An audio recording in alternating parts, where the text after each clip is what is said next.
तीनों सेनाओं के संयुक्त कमान गठन की आगे बढ़ी रहा, किसी भी ऑपरेशन के लिए समन्वय होगा मजबूत।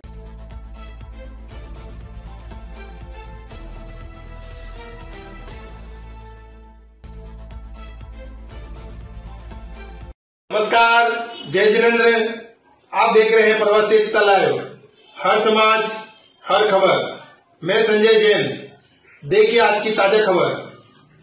सरकार ने तीनों सेनाओं के बीच बेहतर समन्वय के साथ ऑपरेशन संचालन को अधिक प्रभावशाली बनाने के लिए अंतर सेवा संगठन कमांड नियंत्रण और अनुशासन अधिनियम 2023 के तहत तैयार किए गए नियमों को लागू कर दिया है। भारत और पाकिस्तान के बीच चल रहे तनाव के बीच इन नियमों को लागू करने की अधिसूचना 27 मई को जारी की गई। रक्षा मंत्रालय ने इसे तीनों सेनाओं को संयुक्त कमान के अधीन लाने की दिशा में महत्वपूर्ण करार देते हुए बुधवार को कहा कि इस कदम का उद्देश्य अंतर सेवा संगठनों ISO की प्रभावी कमान नियंत्रण और कुशल कार्य प्रणाली को मजबूत करना है।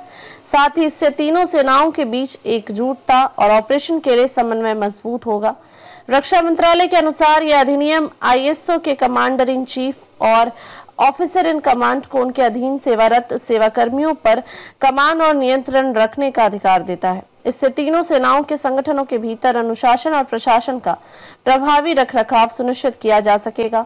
खास बात यह है कि तीनों सेनाओं की अलग अलग शाखा पर लागू विशिष्ट सेवा शर्तों में बदलाव किए बिना यह नियम बनाया गया है। मालूम हो कि सेना, नौसेना और वायुसेना में संयुक्त थिएटर कमांड प्रणाली लागू करने की दिशा में पिछले कुछ वर्षों से काम हो रहा है।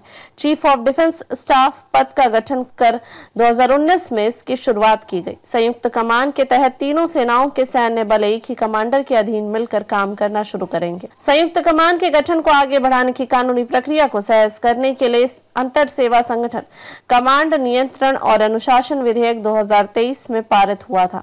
इस तरह करीब 2 साल बाद 27 मई को इसे प्रभावी करने की अधिसूचना जारी हुई है। नए नियमों का उद्देश्य कानून में निर्धारित प्रावधानों के प्रभावी कार्यान्वयन को सुगम बनाना है। वे ISO के कामकाज के लिए एक महत्वपूर्ण सहायक हैं और अनुशासन, प्रशासनिक नियंत्रण और परिचालन तालमेल के लिए एक व्यापक ढांचा स्थापित करते हैं। इससे ISO के प्रमुखों को अधिकार प्राप्त होंगे, अनुशासनात्मक मामलों का शीघ्र निपटारा संभव होगा और कार्यवाही के दौरान से बचने में मदद मिलेगी। अधिसूचना में कहा गया है कि ये नियम उन सभी कर्मियों पर लागू होंगे जो सेना अधिनियम 1950, नौसेना अधिनियम 1957 और वायुसेना अधिनियम 1955 के अधीन है। इसका उद्देश्य सैन्य बलों के बीच कमांड संरचनाओं और अनुशासनात्मक तंत्रों को सुव्यवस्थित करना है। सभी वीडियो को देखने के लिए चैनल को सब्सक्राइब करें, बेल आइकन को दबाएं, वीडियो को लाइक और शेयर जरूर करें। धन्यवाद।